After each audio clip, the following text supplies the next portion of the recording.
É nosso primeiro debate da ocupação, né?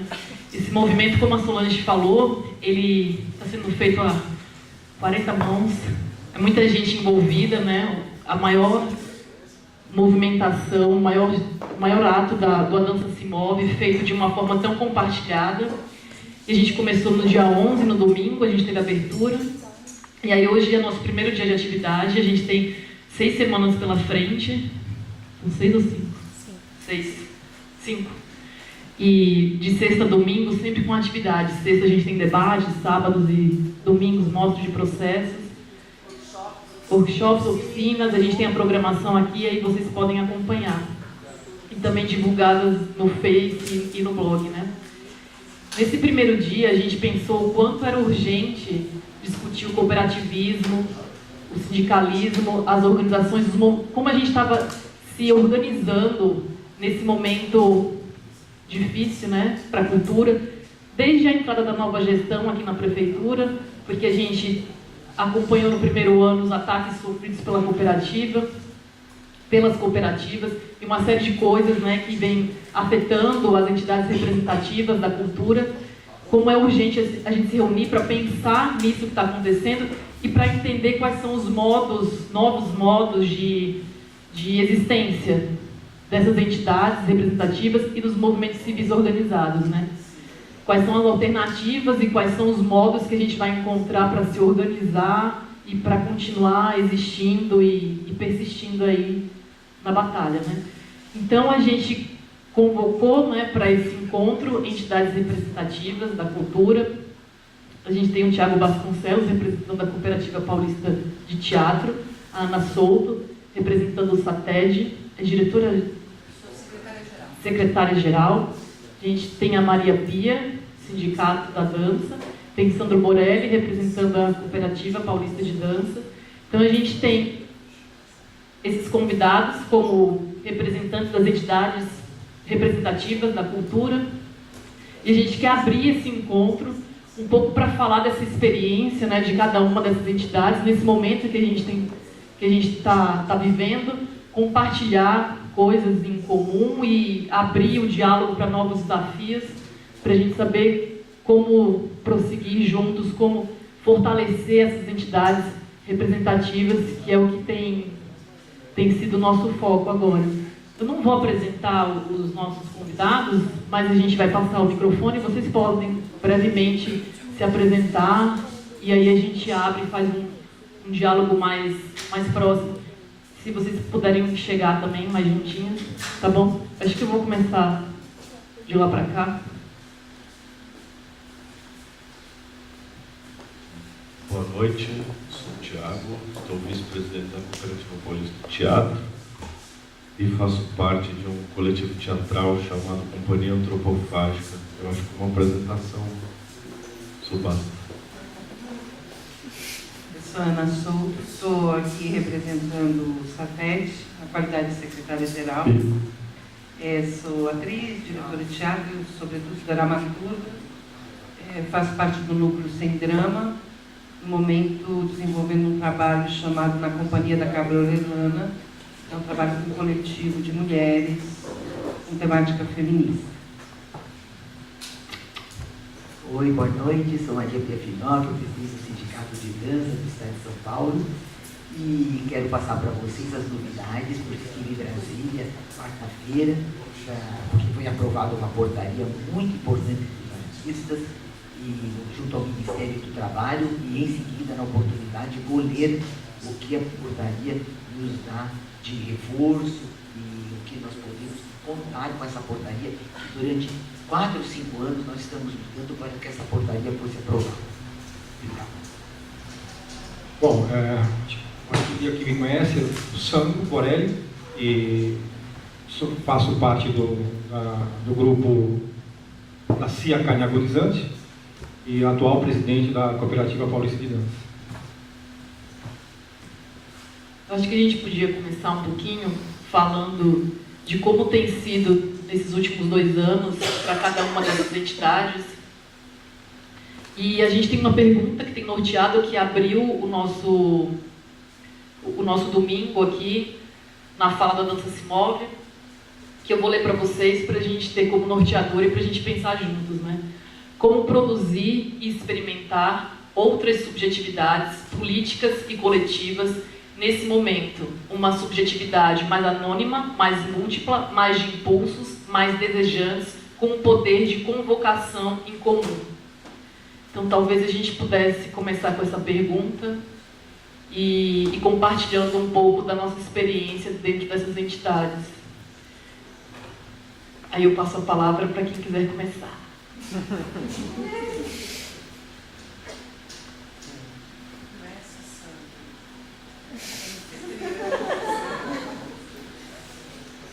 Bom, entrando nesse caminho aí que você sugeriu, eu entendo, eu vou dizer algumas coisas, mas está nesse caminho, tá? Não está fora não. Eu entendo que nesse momento que a gente está passando, não só nesse momento, mas antes também, né? Porque as cooperativas, elas lutam pela sobrevivência, né? E com dificuldades, não é de agora, não é no governo Temer. Claro que no governo Temer a coisa piorou, e muito. E tende a piorar agora, a partir de janeiro, né? Mas já era complicado antes também. Eu falo isso e até meio de coração partido, porque acho que todo mundo sabe aqui que eu sou da esquerda e sou petista, inclusive, né? E a gente poderia, as cooperativas vieram sofrendo com uma certa ignorância do poder público, falta de conhecimento do que significa cooperativismo, tá? Então não é de hoje, e eu entendo o seguinte, que a gente chegou num ponto que quem precisa respaldar e quem precisa ratificar esse modo de produção, esse modo de entendimento profissional, esse modo de entendimento do que a nossa área produtiva, são os trabalhadores. Então, a Cooperativa Paulista de Dança surgiu inspirada na Cooperativa Paulista de Teatro, que foi a nossa grande inspiração. Ela precisa ser respaldada pela classe. Ela existe hoje porque existe cooperado. E existe o cooperado acreditando nesse modo de produção. E eu não sei até quando. A gente está sofrendo que não é de hoje, esse problema do neoliberalismo, que ataca esse modo de produção, ataca as entidades representativas, não só as cooperativas, os sindicatos são a mesma coisa. É preciso reconhecer que nas gestões do PT, apesar das dificuldades, nem se compara o que está por vir, com certeza. Principalmente com a própria declaração da Maria Pia, num programa que a gente produziu, Morro TV, e que ela própria diz que na gestão do PT, o PT tinha um cuidado especial com os sindicatos, e claro, tinha que ter. O Lula veio do sindicalismo em vários companheiros, do PT.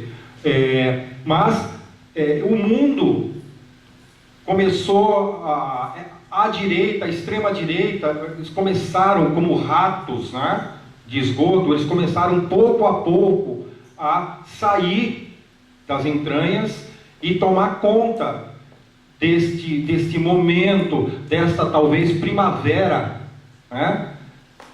das artes nesses 12 anos, porque 13 anos nem vou contar, porque o primeiro ano da Dilma não aconteceu, travou tudo. E a gente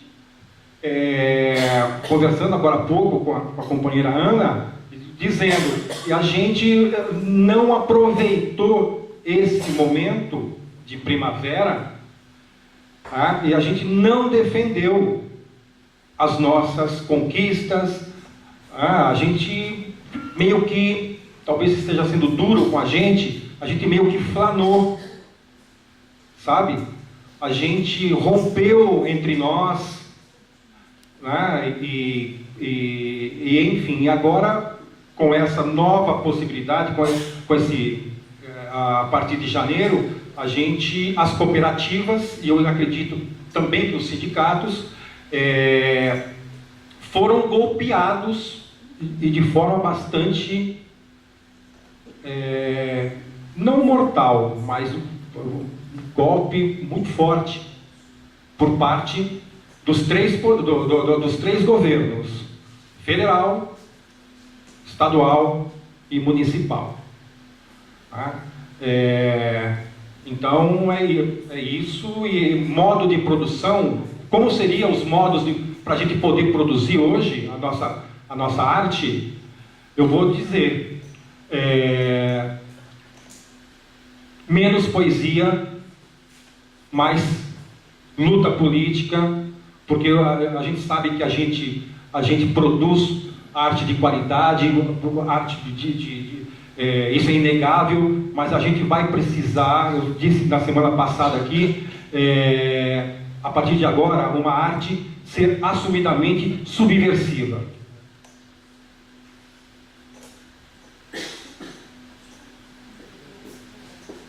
Então, eu queria passar para vocês que com a retirada do imposto sindical, os sindicatos, eu acho que também o SATED está sentindo, todos os SATED estão sentindo que não está entrando nada para sobreviver. Eu estou dizendo de coração aberto que muitos meses eu tenho posto do meu dinheiro, do meu particular. Meu marido até me disse, espera aí, você está sustentando o sindicato? Não, é que a gente tem funcionários, gás, luz, telefones, funcionários, tudo tem que estar, e os encargos todos, e não tem entrado nada, porque substituíram o imposto sindical, que era o que a gente, com o que a gente sobrevivia.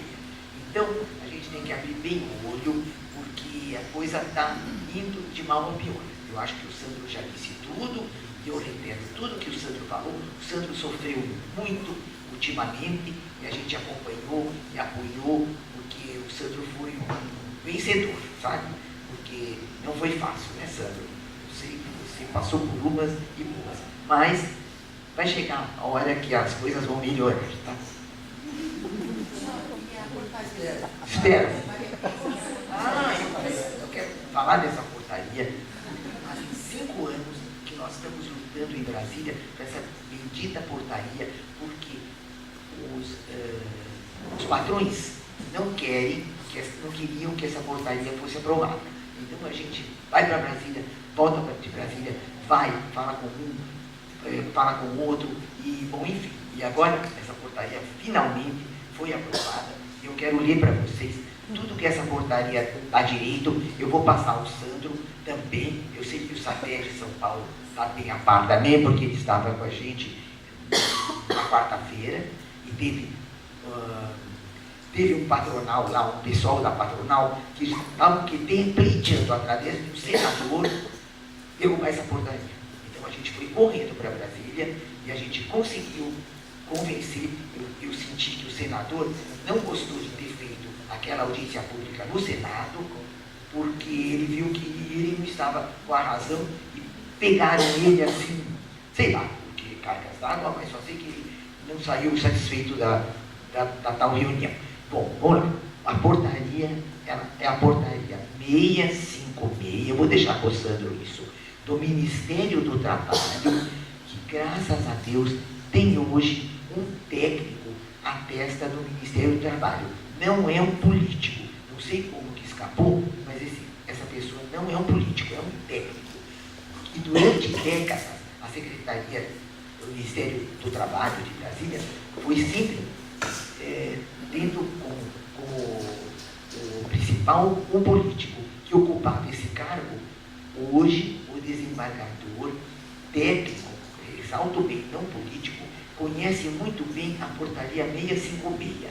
É a legislação que veio sendo discutida nos últimos 4 para 5 anos, e a gente ajudou muito.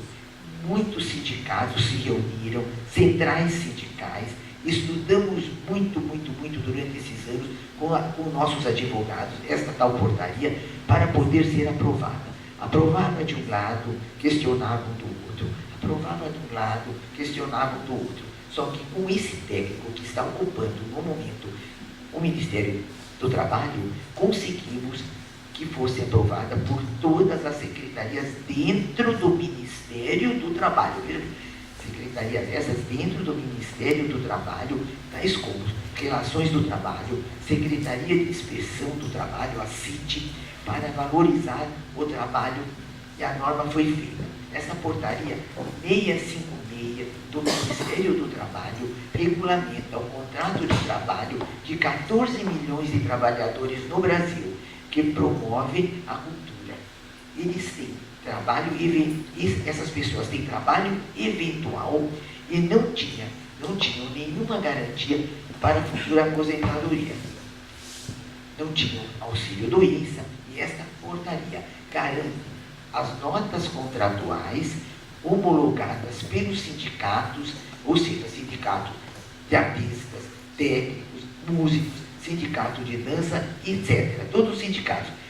E essa portaria dá o reconhecimento e o comprovante de renda para futuros financiamentos de casa própria, carro, empréstimos em banco, etc. O Ministério do Trabalho está validando esses contratos como comprovante de renda. Já está em vigor desde a data de sua publicação. Graças a Deus, portaria 656 do Ministério do Trabalho, publicada em 22 de agosto de 2018 no Diário Oficial. Estamos lutando para retirar a ação que invalida o DRT para todos os artistas. Isso não está aprovado ainda, porque a gente foi primeiro atrás da portaria, agora nós vamos começar a lutar com isso. O pessoal está querendo, sabe o quê? Ouvir de pessoas importantíssimas, a Delegacia do Trabalho aqui, que já não estão mais, graças a Deus, eu não vou citar nomes, chegar para mim e dizer, não, mas artista é uma coisa que vem de dentro da alma. Para que ter DRT? Qualquer um pode exercer, tocar, cantar, dançar, ser artista de teatro. Quer dizer, qualquer um pode. Não precisa DRT. Para quê? Gente, eu não vi isso. Umas coisas que a gente tem conhecimento, tem que engolir para não bater na cara da pessoa. Então agora nós vamos partir para isso, para a parte da DRT. Aprovada essa portaria, eu acho que foi um grande passo que nós conseguimos, e foi agora, em outubro, e a gente está muito feliz. E essa ida da gente em Brasília quarta-feira é porque os patrões se uniram com o senador e fizeram uma audiência pública no Senado para discutir a portaria, ainda querer derrubar a portaria. Então a gente saiu correndo, né? Para Brasília. Aí o senador Buarque de Holanda sentiu o lado de cá e o lado de lá, e a gente sentiu que ele se levantou, e acho que ele achou que foi inválido essa reunião em Brasília que ele promoveu, porque não estava com a razão, claro, né? Então, essa portaria está publicada, tentaram derrubar essa semana passada, não derrubaram, e se Deus quiser, não vão derrubar, porque nós estamos atrás. Eu quero até deixar, eu gostaria até, disse ao Sandro, que convidasse o presidente do Sindicato dos Músicos, porque ele lutou também junto com o SATED, conosco, para que essa portaria fosse publicada. Olha, nós tivemos tropeços e mais tropeços durante todos esses 4 anos, mas finalmente, o dia que aprovou, gente, eu até vou contar para vocês, e até com dor de barriga, porque eu não acreditava, sabe?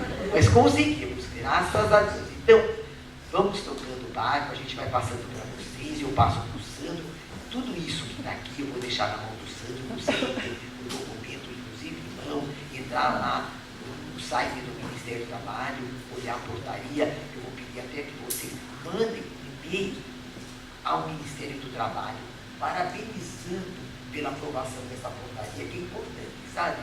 Se eles quiserem derrubar, tem gente parabenizando o Ministério do Trabalho por ter aprovado essa portaria. Eu gostaria que vocês fizessem isso. Vou pedir até, encarecidamente, vocês veem o que eu faço. Estou pedindo para o pessoal da dança, eu acho que o satélite também está se movimentando, para que o Ministério do Trabalho sinta a força que teve de aprovar essa portaria. É isso, obrigada, viu?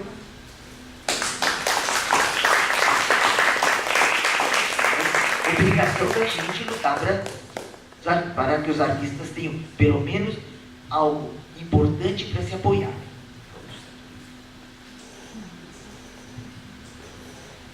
Bom, gente, eu sofro de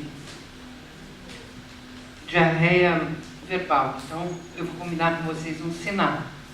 Se já estiver aborrecido, vocês fazem assim para mim. Gestual.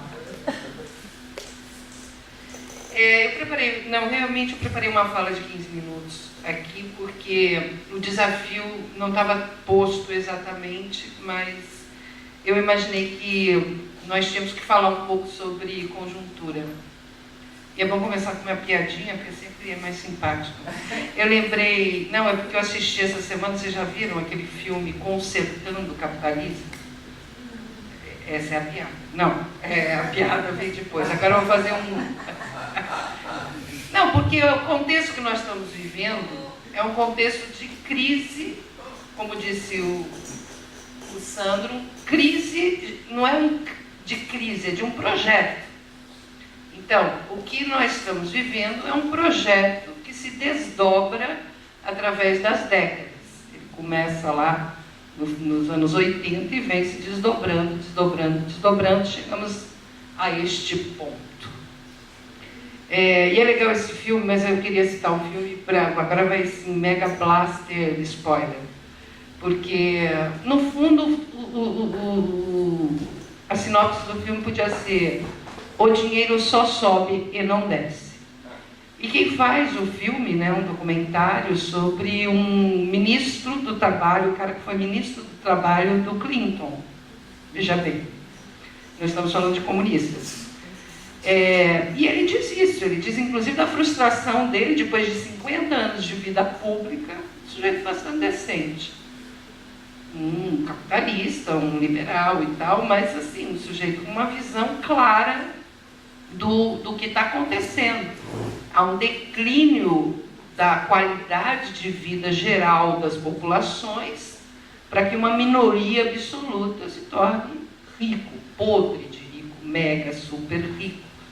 Ou seja, o sistema se tornou defeituoso. Ele não distribui, a riqueza aumenta e ele não distribui. E, por incrível que pareça, eu trouxe números para dizer como é que isso acontece com a gente, nós profissionais de espetáculos.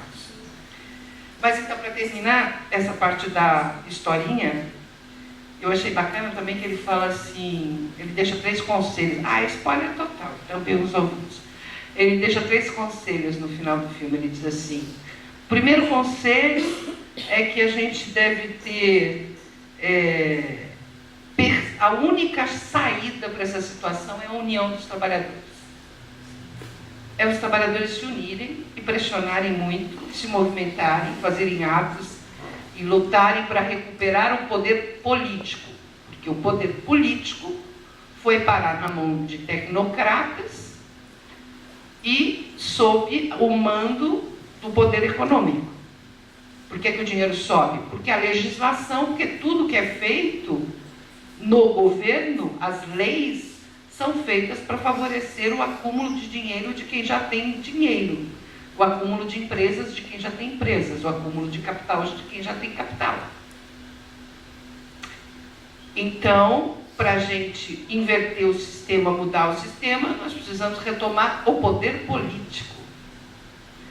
Aí, segunda recomendação dele, persistência e paciência, porque não vai ser fácil nem rápido. E, finalmente, divirta-se, ele diz. Bom, eu estou tentando. Bom, aí isso nos leva diretamente à questão do satélite. Vocês falaram em 2 anos, né? O que foi esses 2 anos?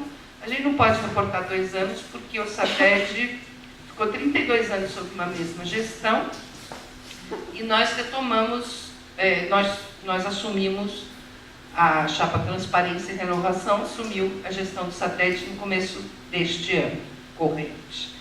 Portanto, estamos fazendo aí 11 meses de gestão apenas.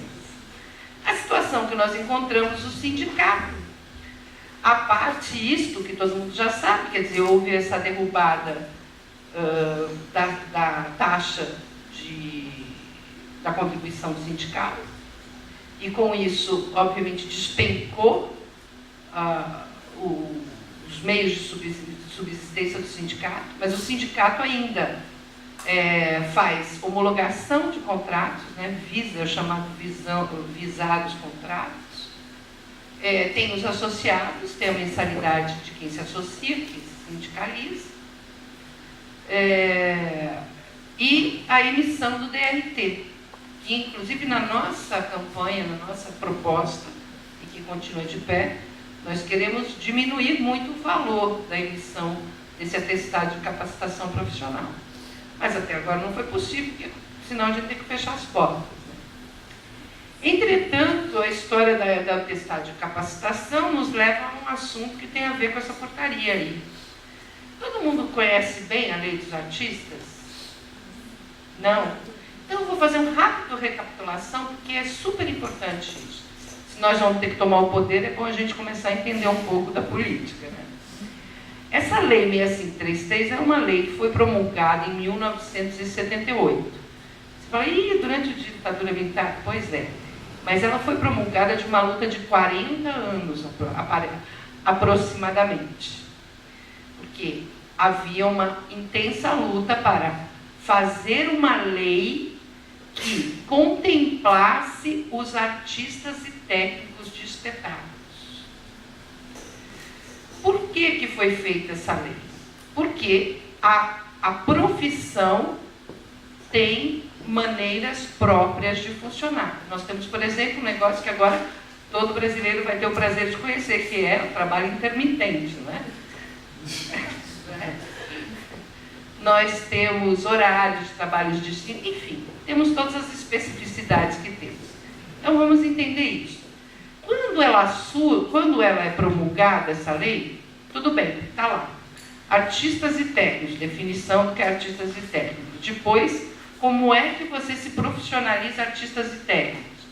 Aí, naquela época, não havia ainda cursos de nível superior. Então a lei traz, num parágrafo lá, ela diz assim, formados em escolas técnicas, formados em faculdades ou através do atestado de capacitação emitido pelo sindicato.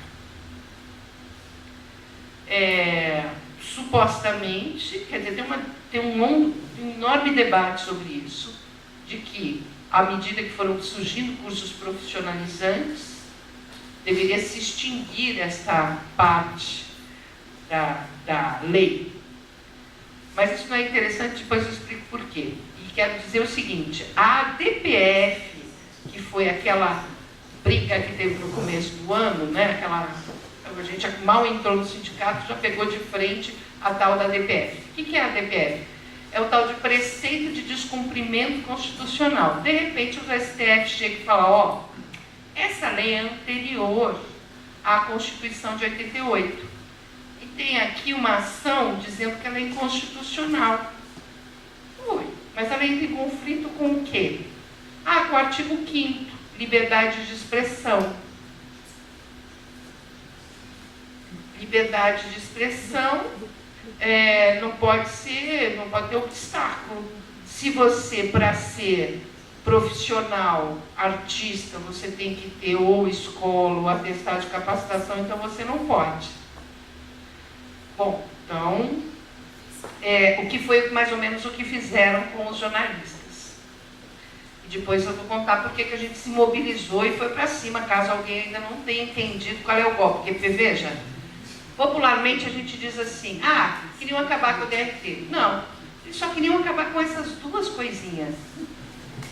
Perceba, não acabou com o registro profissional, mas acaba com estas formas de atribuir atribuição do registro profissional. Que tal?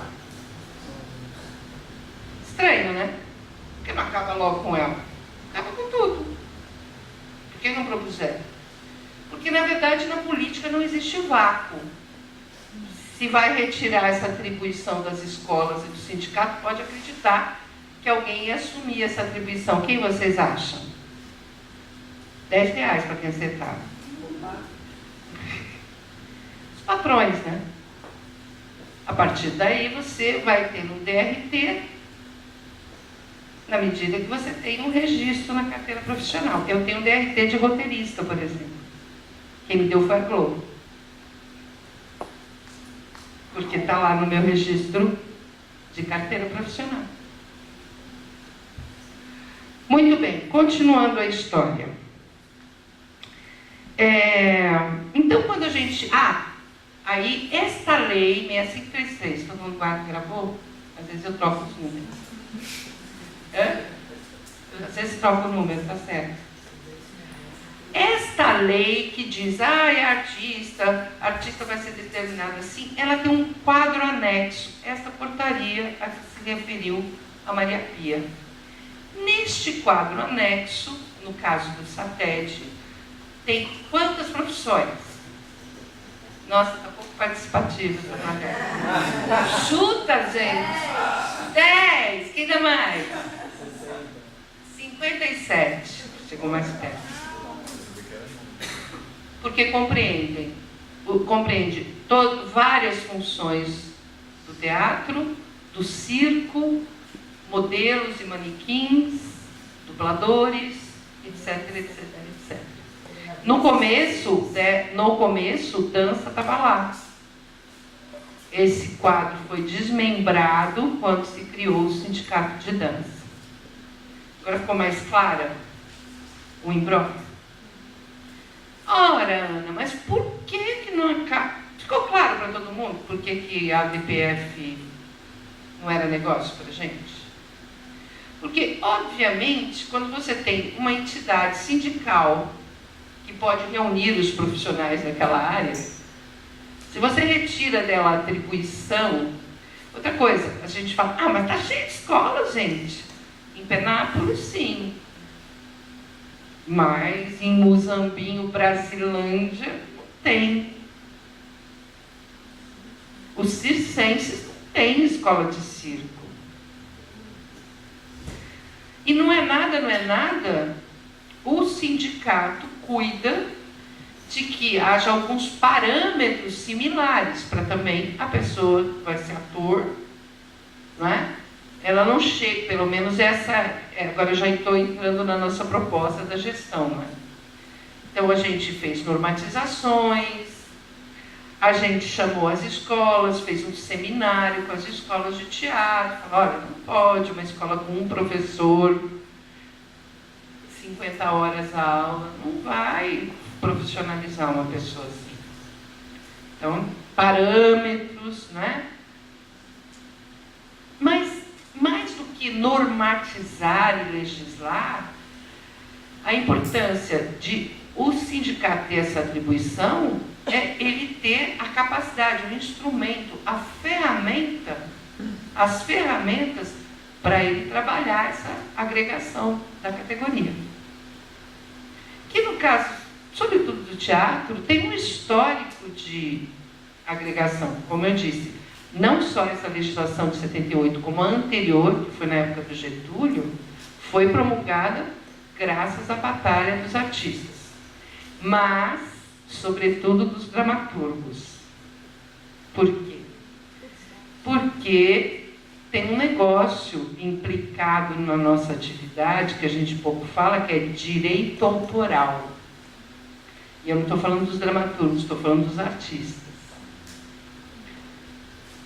E a gente não para pensar nisso. A gente não para pensar, por exemplo, que o insumo, todo mundo sabe o que é insumo, né? Insumo. O insumo da nossa atividade, o que é? Criatividade, criação. O que resulta do nosso trabalho são produções que nada mais são do que trabalho criativo de pessoas estas que são trabalhadores. Não são pessoas livremente se expressando, são trabalhadores que, enquanto tal, necessitam de garantias, condições, teto, comida, essas coisas. Ninguém fez assim ainda para mim. Se quiser, pode fazer. Bom, diante desse quadro, tem muita coisa, né? Porque assim, durante esse ano, esses últimos meses aí, a gente está trabalhando bastante. E nós estamos preparando anualmente, o Sindicato Satete faz uma coisa chamada CETATED, que é o Congresso Estadual dos Trabalhadores do Teatro. Normalmente acontece em dezembro e vinha sendo bem pro forma, bem caidinho. Aí a gente resolveu fazer um para valer em janeiro agora, do próximo ano. E aí a gente falou, o que a gente vai fazer? Bom, resolvemos que achamos que o que a gente tem que fazer é municiar os trabalhadores do teatro de instrumentos para pensar, para se motivar e imaginar e criarem novas formas de organização. Então, porque sabe, tem coisas assim que eu acho assim, a gente não se conhece, né? A gente não sabe muitas coisas. Eu peguei, vocês entraram no site do Ministério da Cultura, foi publicado ano passado o Atlas da Cultura, vocês já viram? Tem 2 volumes lá. É um negócio chatíssimo. Mas é super interessante se você garimpar. Por quê? Você descobre, por exemplo, que de 2008 a 2018, a indústria criativa cresceu 69,8% no Brasil. E chegou a 900 mil empregos formais em 2013. Impressionante, né?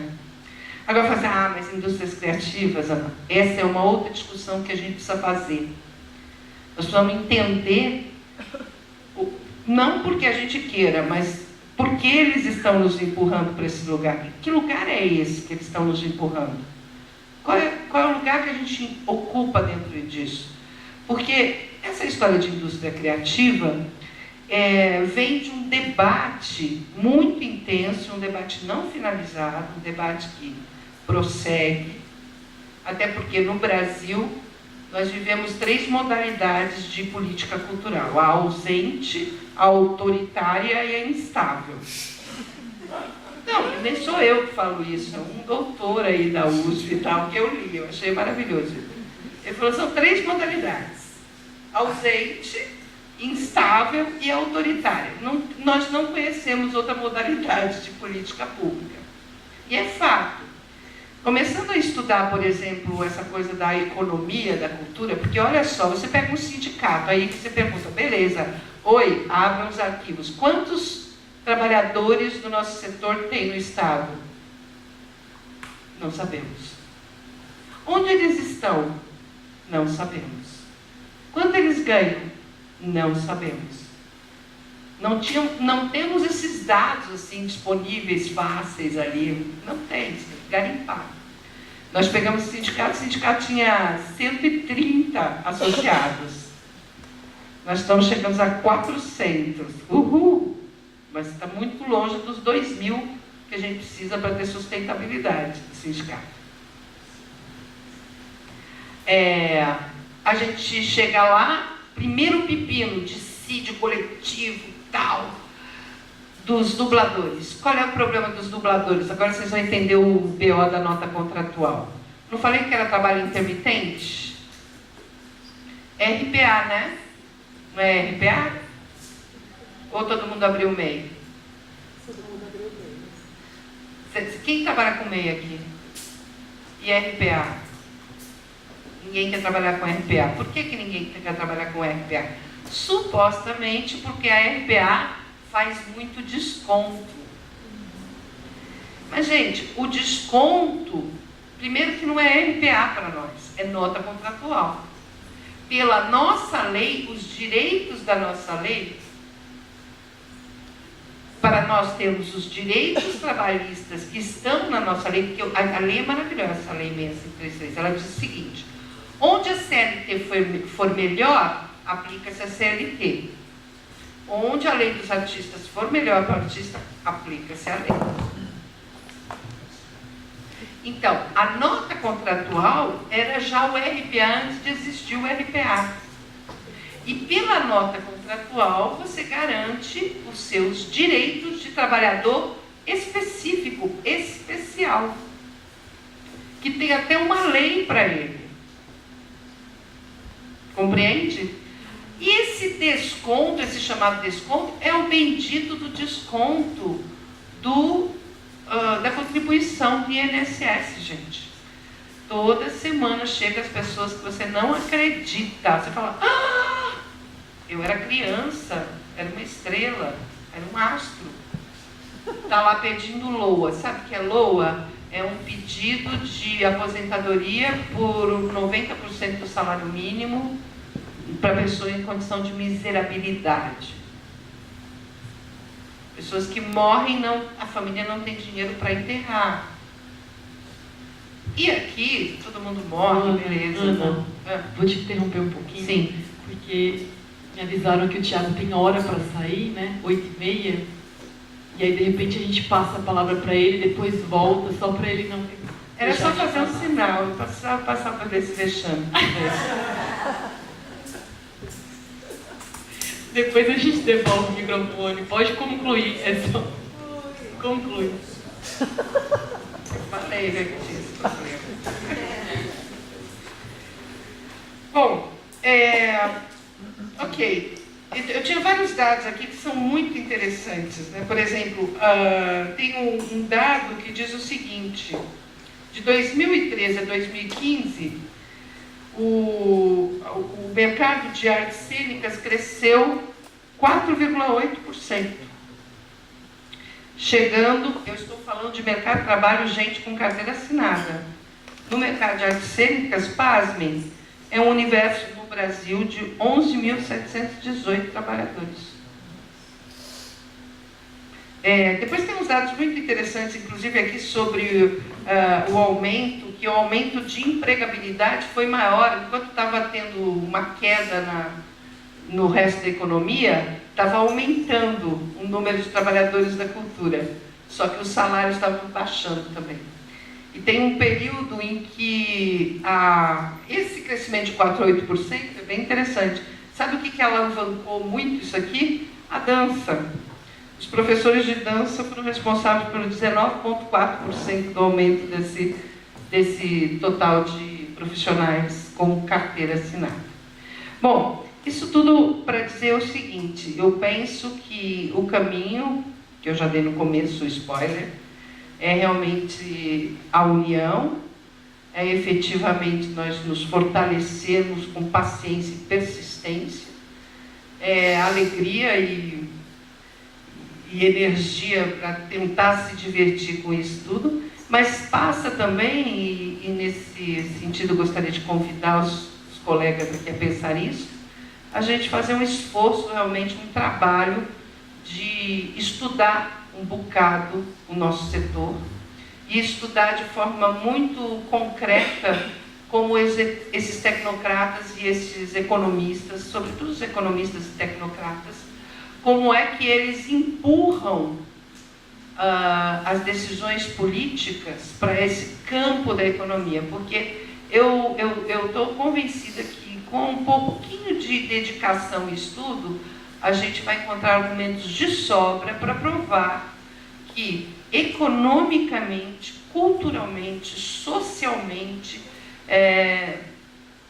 socialmente, eu digo econômico e socialmente, eu digo, inclusive na questão de geração de emprego, de condições de vida, o nosso setor é um setor que tem uma importante contribuição e que está sendo alijado e massacrado por pura politicagem.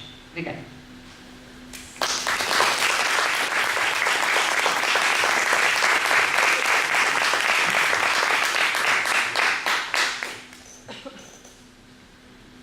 Boa noite. Quanto ao que tem acontecido. Eu preciso só fazer uma parte. Eu estou aqui como vice-presidente da cooperativa, mas só uma parte antes da fala. É muito importante para mim. Isso que eu estou falando não representa a ideia da cooperativa de forma nenhuma dentro dos cooperados. É uma colocação muito pessoal, mas eu não tenho como não fazê-la, porque eu não iria dormir. E o grupo que eu faço parte também tem essa discussão. A gente acha que essa discussão do DRT tem que ser aprofundada. A gente não acha que talvez hoje, mas talvez a gente não acredite num registro profissional. Mas isso é um outro debate. Ou no mínimo, o que a gente tem, isso eu posso falar em nome do grupo que eu faço parte, o monopólio desse registro nas escolas, que são comércios educacionais, em sua maioria, porque a maioria não é pública, a maioria não tem um debate público, a maioria delas é um grande comércio, e o monopólio entre as escolas e os sindicatos, a gente acha que é uma grande armadilha, por exemplo, no momento de governos bonapartistas como que aí se apresenta. Porque eles podem influenciar, e passando pela tutela do Ministério do Trabalho, quais são as atribuições ou qual é o mínimo que uma pessoa precisa para que ela se torne artista. No debate que eu fiz sobre isso, o mínimo que eu acho que a gente deveria fazer é um longo congresso nacional. Não, isso é atribuição, desculpa, só para a questão de esclarecimento. Isso aí é atribuição do sindicato, e isso é feito por normativas internas. Que, por exemplo, no caso do estratégia agora, as normativas que estão no vigor foram tiradas desse seminário. Fala no microfone. Não, só esclarecendo, porque ele está dizendo da ingerência do governo. Não, é exatamente isso que o governo queria, tanto derrubando a portaria, quanto derrubando a ingerência do sindicato. A garantia de que está sob controle dos trabalhadores é dentro do sindicato. Porque a própria normativa, aí você pode ir lá bater no sindicato e falar, não, eu quero participar da forma da normativa disso aí. A questão do DRT é que, passando pelo sindicato, está sob controle dos trabalhadores. Se fica com o governo, se o governo está sendo influenciado pelos patrões, aí está na mão dos patrões. Não, é que eu estou, assim, para mim não fica com o governo também. E eu, assim, aí aventando a hipótese que é mais coerente com a nossa forma de produção, o que eu quero dizer é o seguinte: um grupo com 21 anos de trabalho, 16 o grupo que eu faço parte, por que não coletivos que têm um trabalho continuado não podem, nas suas bases de formação, fazer esse processo?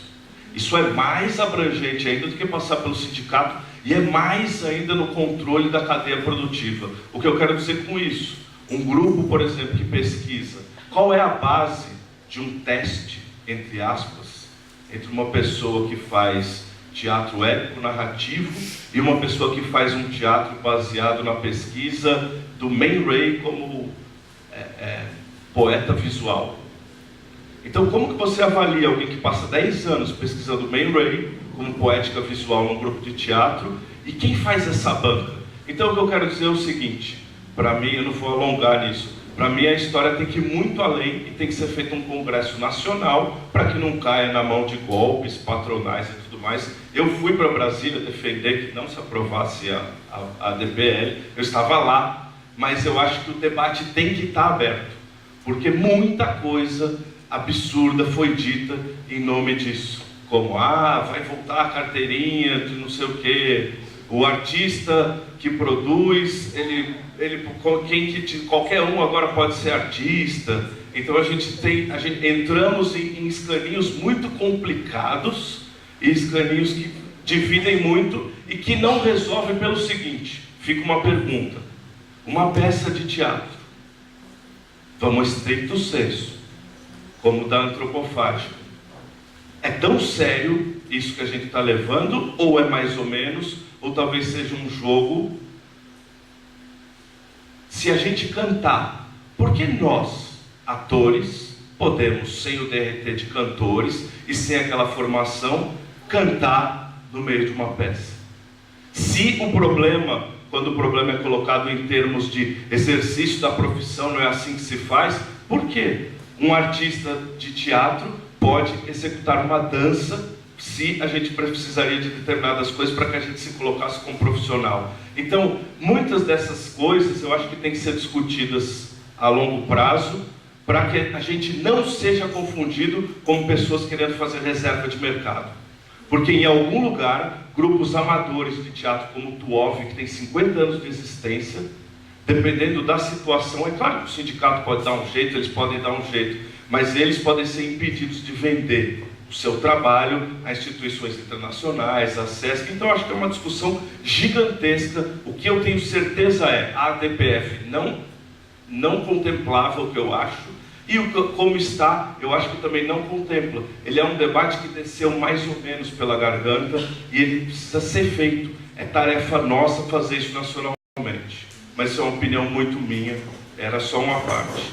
Em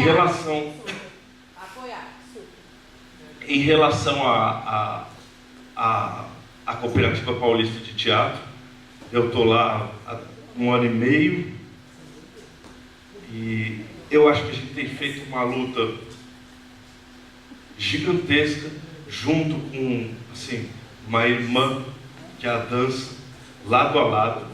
Tem horas que a dança tomou muito mais pancada, agora o teatro tomando pancada vertiginosa. Isso que vocês falaram na reunião que eu cheguei ali de orelhada.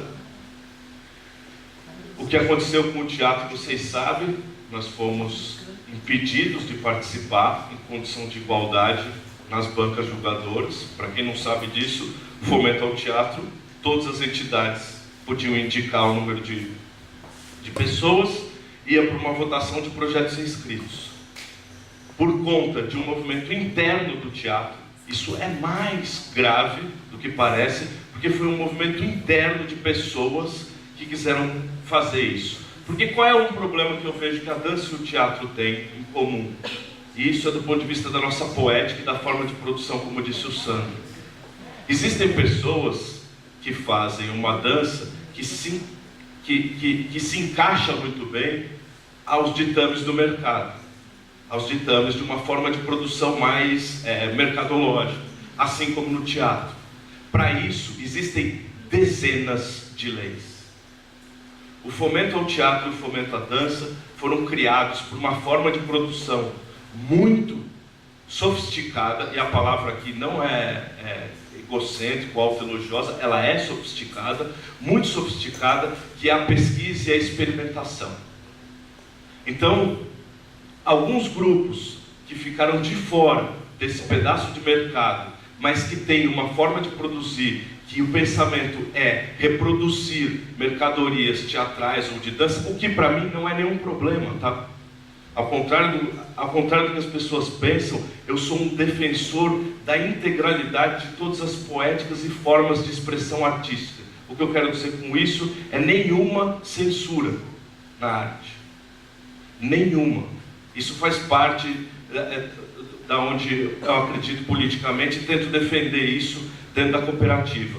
Então a cooperativa de dança e de teatro começaram a passar por problemas de autofagia e de brigas internas e fratricidas por setores que não entenderam o caráter de uma lei como a lei de fomento, que é uma lei muito diferente. E ela é única.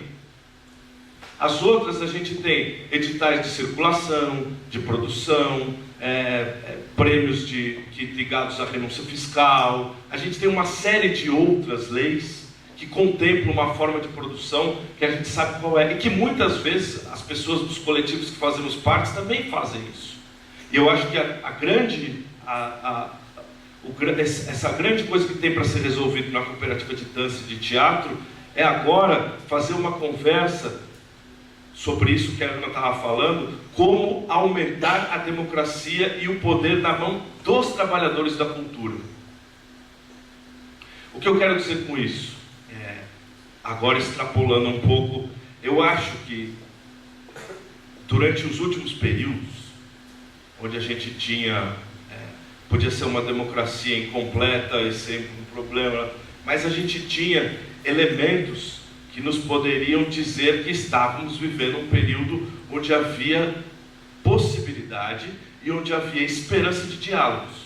Isso fez com que nos últimos tempos, eu imagino que seja uma parte de nós aqui, pelo menos, o campo da esquerda se preocupou, isso não é um problema, se preocupou em políticas públicas, e a esquerda, do campo dos trabalhadores da cultura, nós fomos estudar muito o que era a gestão do patrimônio público, a gestão do financiamento público. Então, uma esquerda que deu muitos olhos para a gestão, porque existia campo de disputa dentro da institucionalidade.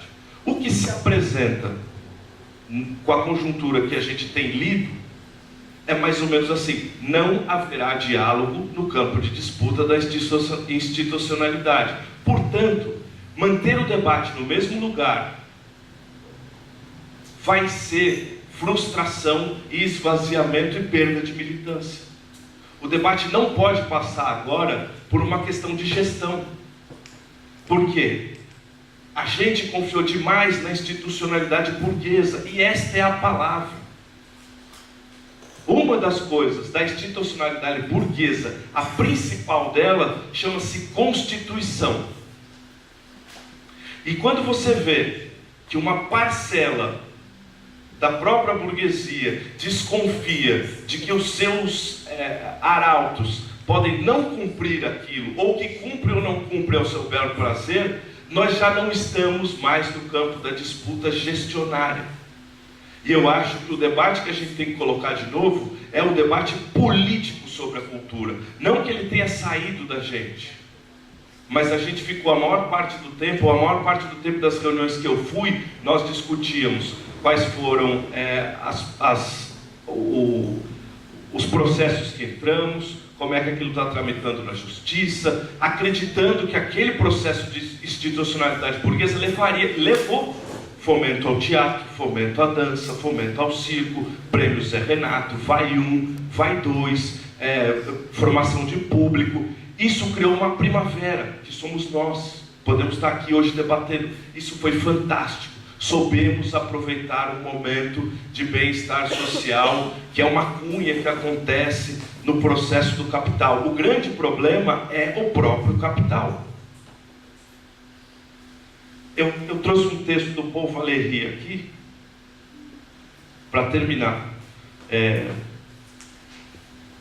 Paul Valéry falou em 1928: nada foi mais arruinado pela última guerra do que a pretensão de prever. E a gente fica espantado, a gente fala: nossa, como ganhou, como a configuração política está assim. Valéry anunciou isso em 28, de 28 para cá, a pretensão de prever foi para o vinagre.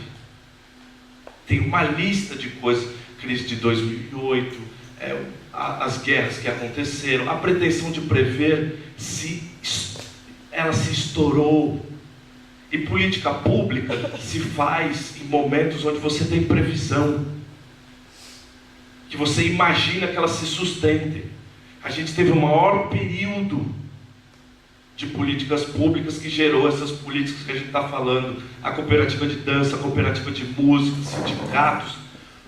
A gente soube operar muito bem com isso, mas talvez a inquietação que eu esteja trazendo agora, talvez a gente tenha que mudar o pensamento. E eu acho que tem uma coisa que a gente deixou de falar e de fazer como trabalho de base, não nos nossos trabalhos, mas como projeto político e como reunião política: a centralidade da poesia, da fabulação e da arte para um projeto de humanidade. Isso eles não vão conseguir tirar. Sem isso, é alma desalimentada, é mundo bárbaro. Então a pergunta que eu tenho feito em todos os fóruns, nós, artistas e trabalhadores da cultura, porque isso é diferente, isso não é um crime, isso não é uma divisão, mas nós acreditamos mesmo na centralidade da cultura e da arte como princípio fundamental para qualquer projeto de humanidade que se desenha.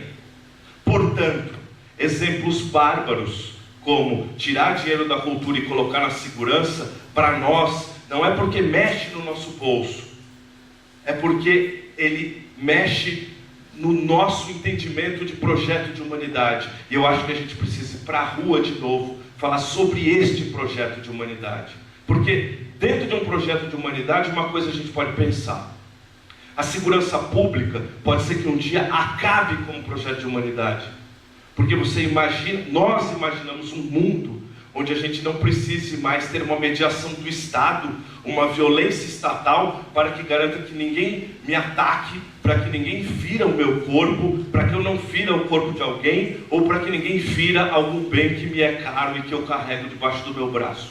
Portanto, a ideia de segurança pública pode um dia se diluir ou virar uma parcela ínfima de um pensamento da sociedade. Ao contrário dela, a da cultura tende a se elevar em números altamente expressivos, que é o que a Ana está falando. Porque talvez o que nos diferencie muito das coisas é que nós temos uma alma a alimentar. Os projetos de alimentação do corpo, isso está lá, é o começo do pensamento do alemão. Então, saneamento básico, segurança, casa, comida, tudo isso preserva o nosso corpo. A gente é do campo que preserva a alma. Não é à toa que a gente ficou feito barata tonta, fazendo debate com pessoas. Qual outro campo trabalha com isso?